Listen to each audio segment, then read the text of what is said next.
Today I'm very happy to welcome Uzma Aslam Khan, who interestingly actually just walked through my door the other day, or I got an email. It's one of those miracles that happen. You keep looking for people and you can't find them. And she sent this and I called her immediately. I would like to welcome her because she's actually joined us as a full staff member. And we thought it was very important for her to read from her book.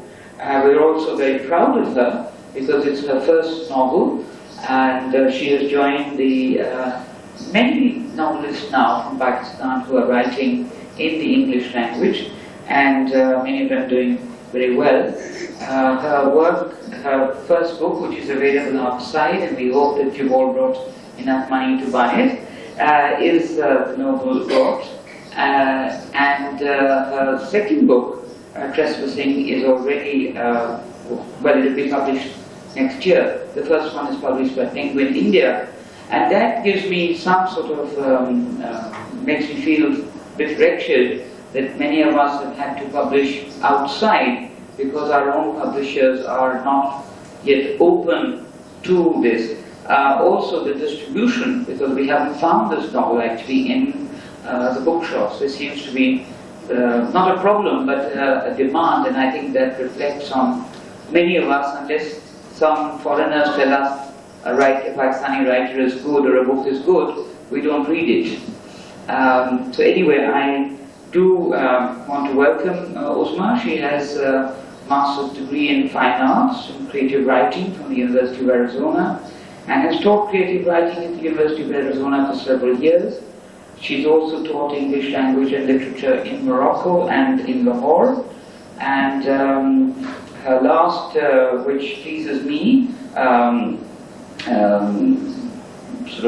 which probably is to me the most important thing on her CV, is that she has managed to get Dave, her partner, to bring him from America, and he's living here, and he's becoming a Pakistani, and normally we lose women and they go the other way around. So for me this actually is number one on her CV, and I'd like to now welcome her. The situation will be pretty much as we've been having, the format that she's actually reading from her novel, and then the forum is open for questions, discussions, etc. And then you join us for tea, and of course do buy the book. We're not letting you out of the gate. The book is available outside. Thank you very much.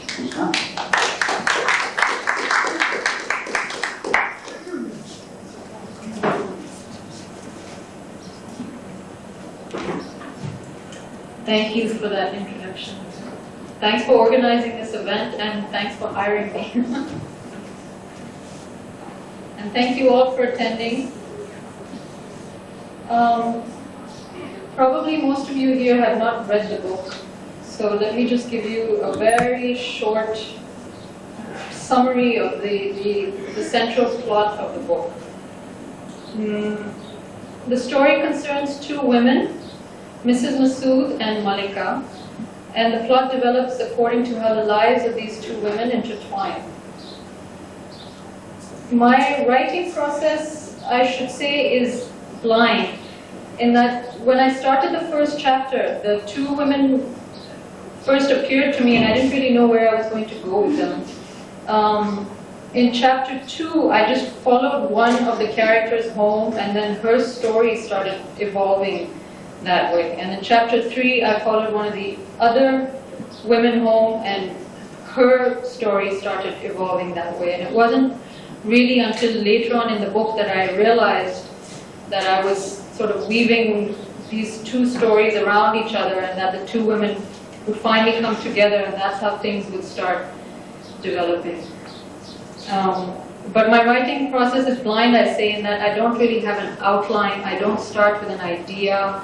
I don't have a certain point that I'm trying to make. I'm more interested in what the characters are doing and feeling, and going from there. So I always say that my characters lead me, I don't lead them. I'm in their service. Okay, I'll be reading 3 extracts, 2 from early in the book, when you're first introduced to the two women, and the third when the two women finally meet. And that's somewhere in the middle of the book. So let me begin now with the first extract, which is chapter 2, and concerns the character Malika. The character Mrs. Masood. The Masood family lived in a part of Karachi where residents named their houses. On the eastern side of their street was a squat cement house with a sign that read, "The Domain."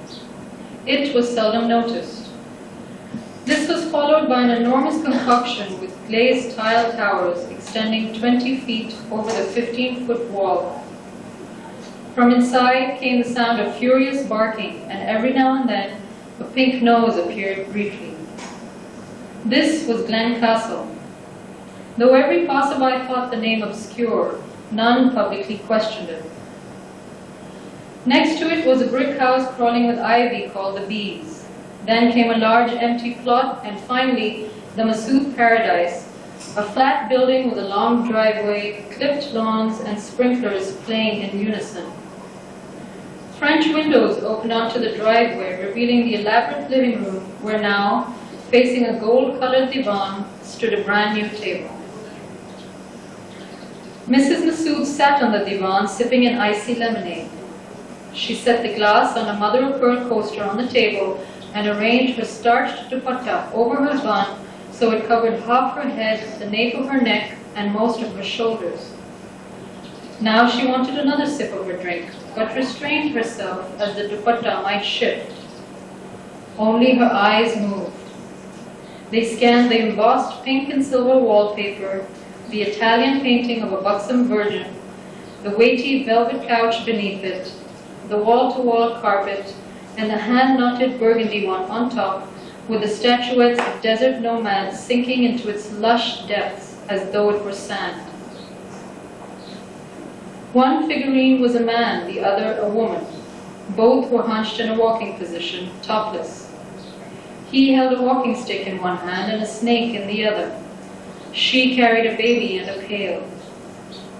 Their eyes looked ahead, Mrs. Masood knew, toward the edge of the desert where the well water was sweet. Mr. Masood had presented her the statuettes when he brought her to the city from Cholistan, announcing she was no longer Hina but Mrs. Masood.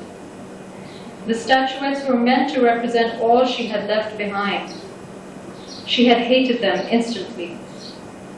Their dark Shisham bodies had been shaped by the carpenter Chaudhry into something old and coarse, imbued with wrinkles, nudity, and purpose, all of which made her shudder. Though attired differently from the people whom she had left behind, there was an inexplicable resemblance to them. Instead of reminding her of the past, they continued to be a part of her present. She contemplated with disgust how a genius like the carpenter's could create such ugly objects, and saw in the figurines her ageless grandmother, atop the camel sirkash, watching her granddaughter leave the desert forever. As a bride, she had not turned around to see what expression the jockey wore, for she was trying to efface the woman's creased, defiant face from her eyes. Yet she had seen it every day in the Masood Paradise, in the statuettes, the buxom Italian virgin on the wall, the reflections in the French windows, the halls, closets, even in mere emptiness, and heard her voice, ruthless as the desert wind, warning Mrs. Masood to always please her husband. She sighed and said out loud, "This I have done, for what woman has cared for her husband and child the way I have? Which wife has better taste, keeps a better house, and is so well rewarded?" She gazed up at the pink ceiling where she imagined God to be, and washed her face with dry hands in a sign of respect. She thanked him for bringing her to the city. Here, life was secure and plentiful, unlike her impoverished nomadic youth in the desert, dominated solely by the rains. Here, there was an endless stream of water, and her thirst was insatiable. While she prayed, the dupatta slid down her back. "Badmash," she cursed. When it was satisfactorily readjusted, she pressed the plush carpet with her bare toes. It gave like a piano pedal. Her head rocked very slightly, and images floated blithely by, such as the one of Mr. Masood serving red wine to his enophile friends.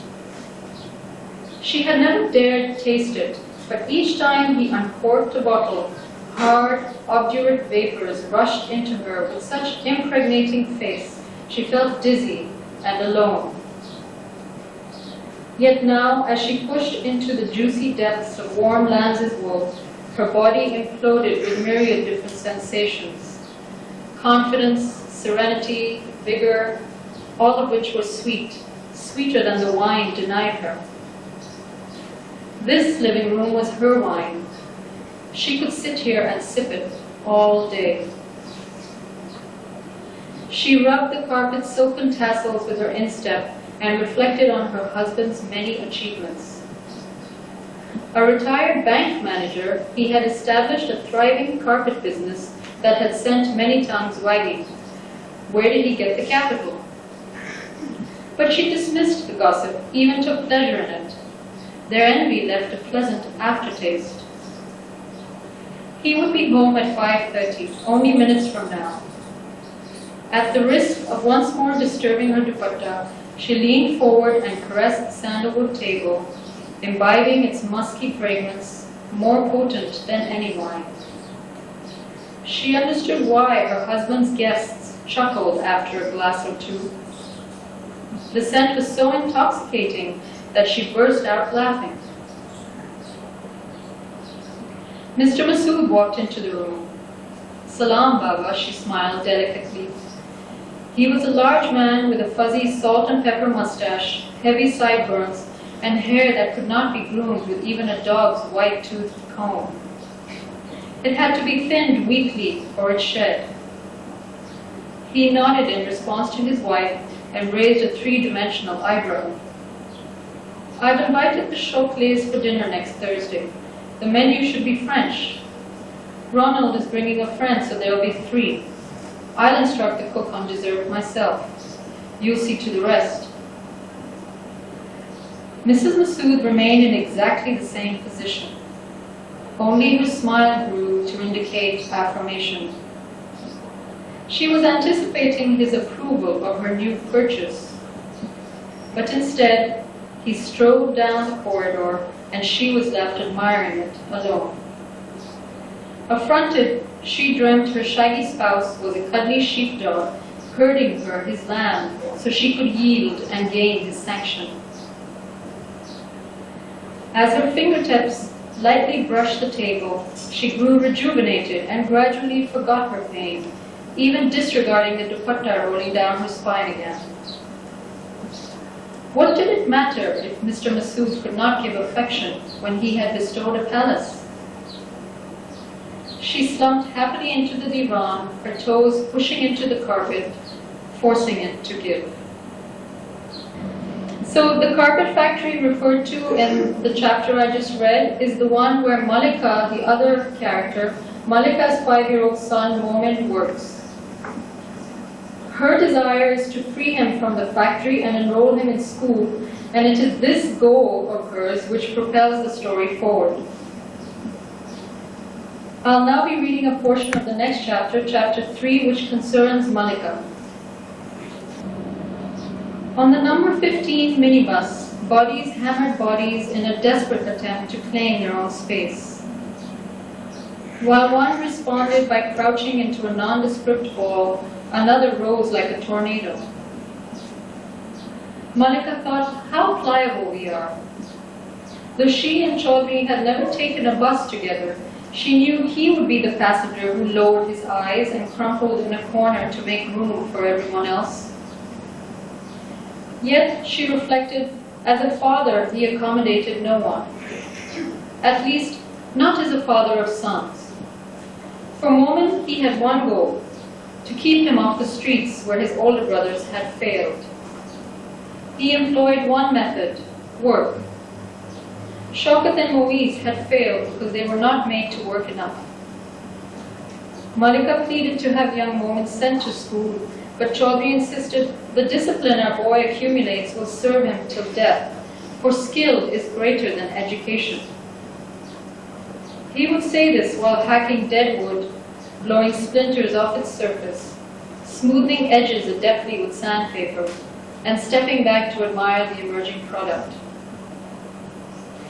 In actuality, Momin brought home more than Chaudhry's version of discipline. His daily wages of 6 rupees were stocked away for the baby girl's dowry. But the life he led was perhaps no less perilous than a life on the streets, for by the age of 5, he had inhaled so much fiber at the factory that Malika could pluck it from the air he exhaled. While he slept, she would listen to his body and hear the devil beating it like a sheet of tin. She would cover his eyes with tea leaves, coaxing the blue gossamer lids to cease fluttering, and wonder what visions disturbed the 6 hours of rest he was permitted. Nightly she soothed his tumid fingers, dyed orange with henna to cool the sores, and turned to the other bed where Chaudhry snored contentedly after a fruitless day at work. In the bus, the air was so thick passengers were jostled into numbness. Their supple faces flopped loosely on thread-thin necks. When the bus braked, their heads rolled back, then forward again. Some men kept alert by grinning lecherously at the few women on board. Others pawed them. Malika hardened against their touch and bitterly reflected that Chaudhry would forever remain hardened against Momin's. It was all up to her then. She had been promising Momin for a year that she would rescue him from the loom and offer instead a classroom. It would be just between them, she had hugged him, hoping that by sharing her dream she could gain his trust. But when Chaudhry's every contract ended in a loss, she feared her son, with his 5-year-old's intuition, had stopped believing in her. At home, he had developed the habit of settling quietly in a corner like an abandoned pup. This time, however, she would do whatever it took to keep her promise. She looked out of the grimy windows. People hung over the railings of their balconies, watching the traffic roll down the street. Occasionally, someone shuffled into one of the pistachio-colored apartments, and it was hard to know if it was the same person that later returned. A few banners bearing the dupatta-framed face of the recently ousted Prime Minister remained. They billowed beside the face of the caretaker Prime Minister. A few feet ahead, there were others of the opposition leader most likely to come into power. All left her indifferent. What did it matter if the country was led by a general or a woman? She still had to ride the bus, strike or not, war in Afghanistan or peace in India. Her boys were still lost, her husband was still cheated, and she still had to find a way to enroll Momin in school. Let those faces flap in the wind. More important to her were the scavenger kites perched on rooftops and billboards. Momin adored them. He had revealed his love of birds to her last winter while they gazed wondrously at the scores of migratory herons flying over the city to Haliji Lake. She had told him of the flamingos of Kutch that built nests of mud on the salt flats with their great jaws.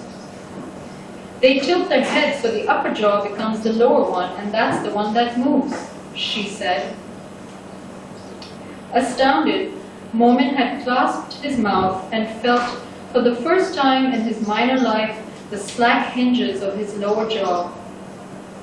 It's loose, she had smiled, flipping her head like the great pink bird and pretending to feed like it. The landscape beyond the greasy windows of the bus was swiftly altering from congested streets flanked by drab apartment complexes to capacious boulevards flanked by coconut trees. The bus halted near the angular facade of the KMC sports complex. Malika pushed aside the clawing and dawdling alike, one of whom caressed her throat, then yanked off her dupatta. While retrieving it, she stepped on a big toe swollen past the size of the heel, with a loose flap of red skin hanging in place of the nail.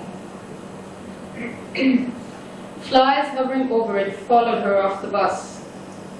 Her heart sank. The toe was a foreshadowing of what Momin's hands would become unless she acted fast. Finally, the third extract I'll be reading is from a chapter where the two women meet. This is the first time I'm going to be reading this particular section in public, as it has shocked many readers, and frankly I haven't had the courage to read it in public before, but I'm going to do that now. Reasons for why it has shocked readers might become apparent, I don't know.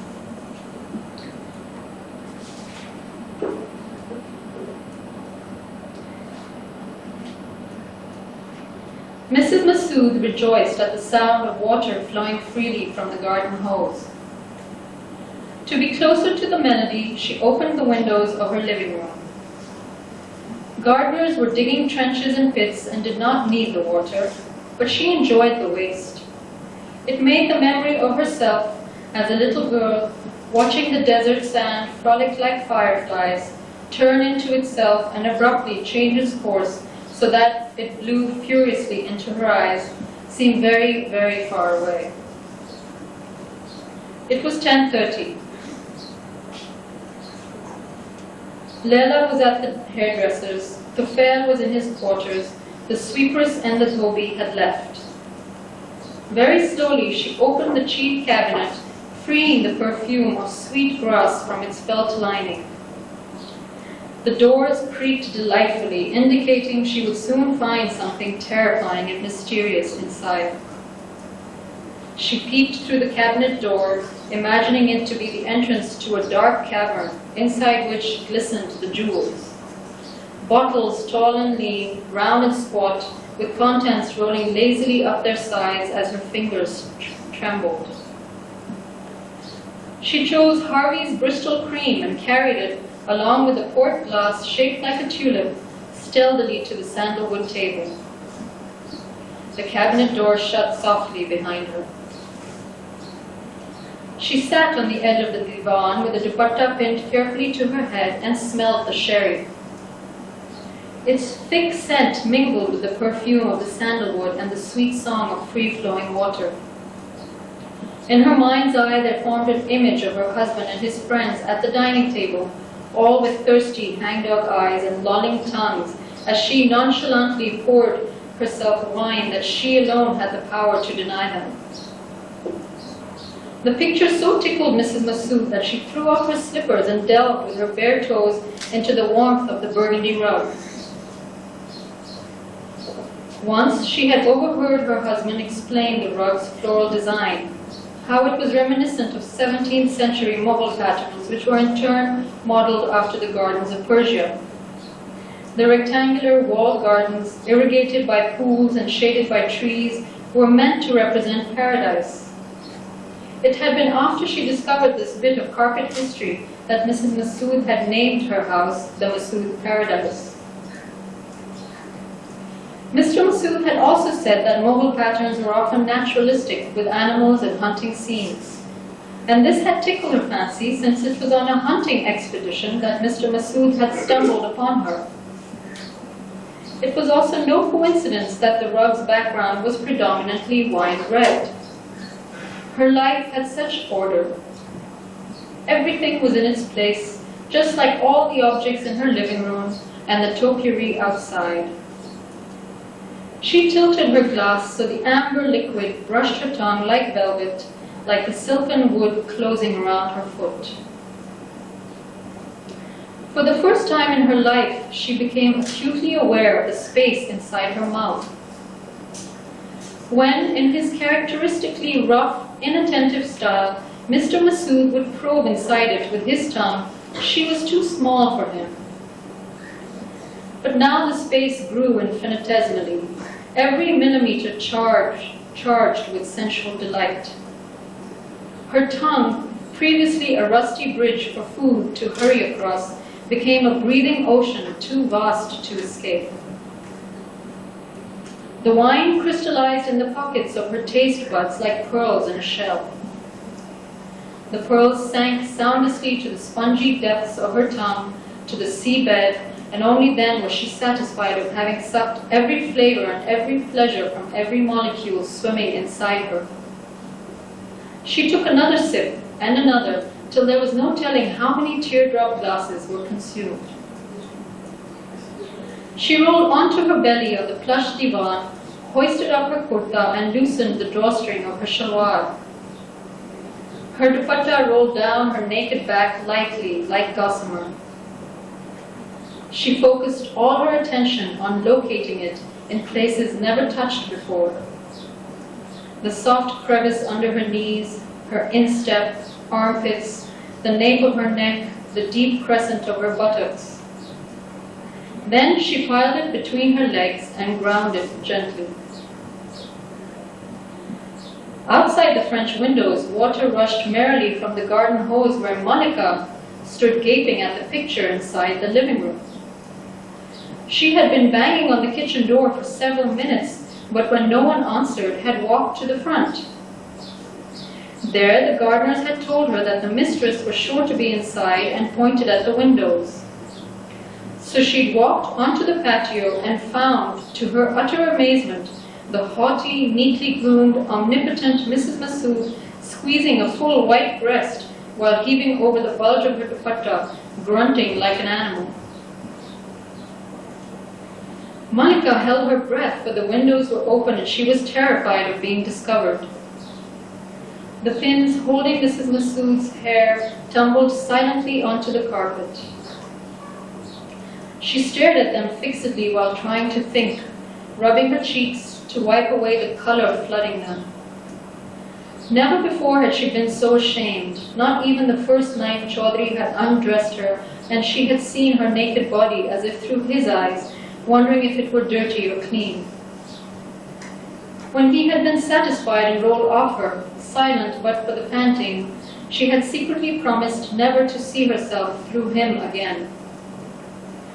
But now she was doing worse. She was witnessing another woman, a woman of importance, engage in an act more intimate than sex between husband and wife, and more illicit than between lovers.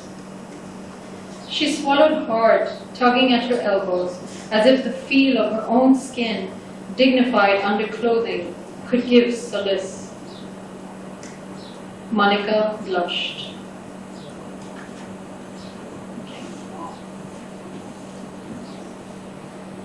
And that's as far as I'll read today. So the portions I've read establish the initial conflict of the novel, namely Malika's desire to free her son Momin from, from a carpet factory owned by Mrs. Massoud's husband. In order to do this, Malika engineers a scheme which has unforeseen consequences. Part of this scheme involves Mrs. Massoud's superstitions regarding witchcraft and wine. They also include Malika's ability to contort her body. But to find out more, you have to read the rest yourself. I want to thank you again for being here and listening so carefully and attentively. I'll now be happy to answer your questions. Students should feel free to relate the material I've read to many of the different theories that you are being introduced to in your classes. The difference between fiction and non-fiction is that I don't tell you how to interpret what I'm reading. You have to interpret what I'm reading. And feel free to tell me, to voice your opinions or ask questions or share your theories or whatever. Thank you.